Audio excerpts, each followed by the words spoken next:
이미지 카피라이트 로이터 이미지 캡션 지난 7월 북한이 대륙간 탄도미사일 ICBM급 화성 14형을 시험 발사하는 모습. 북한이 29일 오전 3시 17분 평안 남도 평성 일대에서 동쪽으로 장거리 탄도미사일을 발사했다. 이는 지난 9월 중순 일본 상공을 넘어 북태평양 해상으로 떨어진 화성 12형 발사 이후 75일 만의 도발이다. 이번 미사일은 대륙간 탄도미사일 ICBM로 평가되며 약 50분 동안 1000km 정도 날아가 일본 해상에 떨어진 것으로 전해졌다.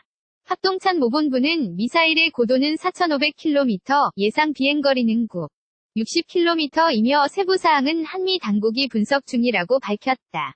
전문가들은 이날 발사한 미사일을 정상각도로 쐈을 경우 워싱턴 DC도 사정권에 들어갈 것으로 본다. 통상 이른 아침이던 북한의 미사일 발사가 새벽 3시경에 실행된 것은 이례적인 일이며 북한이 평성 일대에서 미사일을 쏜 것 또한 이번이 처음이다.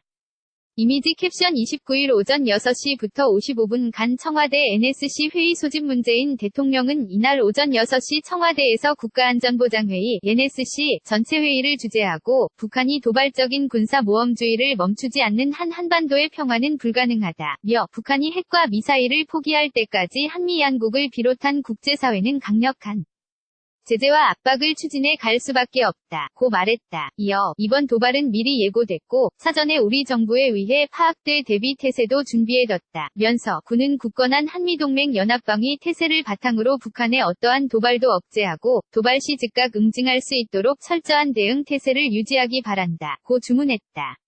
이미지 캡션 문재인 대통령, 북한 무모한 도발 강력히 규탄. 합동参모본부는 미사일 발사에 즉각 대응해 미사일 발사 6분 뒤인 오전 3시 23분부터 3시 44분까지 지상과 해상, 공중에서 도발 원점을 타격하는 합동 정밀 타격 훈련을 실시했다. 훈련에는 육군의 미사일 부대, 해군의 이지스함, 공군의 KF-16이 참가했다. 구체적으로는 사거리 300현무-2 탄도미사일과 사거리 1000위 함대지 미사일 해성 -2 사거리 57위 공대지 미사일 스파이스-2002 동원됐다. 합동参모본부는 미사일을 각 한 발 발사했으며 적 도발 원점을 가정한 목표 지점에 3발이 동시에 탄착됐다. 고 말했다. 또 합참은 훈련에 대해 도발 시에는 지상, 해상, 공중에서 언제든지 도발 원점과 핵심 시설 등을 정밀 타격할 수 있는 능력과 의지를 보여주는 것이라고 덧붙였다. 한편 미국 국방부는 미국과 동맹국의 위협을 주지 않았다고 밝혔다. 조선중앙TV는 오후 12시 30분, 평양시간 12시, 특별중대보도를 통해 미사일 발사를 공식 발표했다. 북한은 성명을 통해 신형 ICBM 화성 15형 발사에 성공했다며 대륙간 탄도로켓 화성 15형 무기체계는 미국 본토 전역을 타격할 수 있는 초대형 중량급 핵탄두 장착이 가능한 대륙간 탄도로켓이라고 설명했다.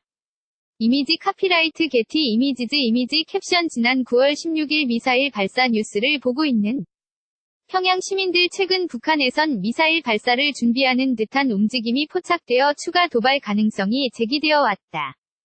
조명균 통일부 장관은 28일 열린 기자간담회에서 북한이 최근 엔진 시험이나 연료 시험 같은 움직임을 꾸준히 보여왔다며 경우에 따라서는 내년 1년 내에도 핵무력을 완성했다고 선언할 가능성을 배제할 수 없다고 말했다. 또한 일본 교도통신은 북한에서 미사일 발사 준비가 의심되는 전파 신호가 포착돼 일본 정부가 경계를 강화하고 있으며 북한이 며칠 안에 미사일을 발사할 수 있다는 일본 정부 관계자의 말을 전했다. 춘 북한을 향한 국제 압력은 점점 높아지는 상황이다. 지난 20일 미국이 9년 만에 북한을 테러지 원국으로 재지정하였고 지난 9월에는 유엔 안전보장이사회가 대북 제재 결의안을 만장일치로 채택한 바 있다.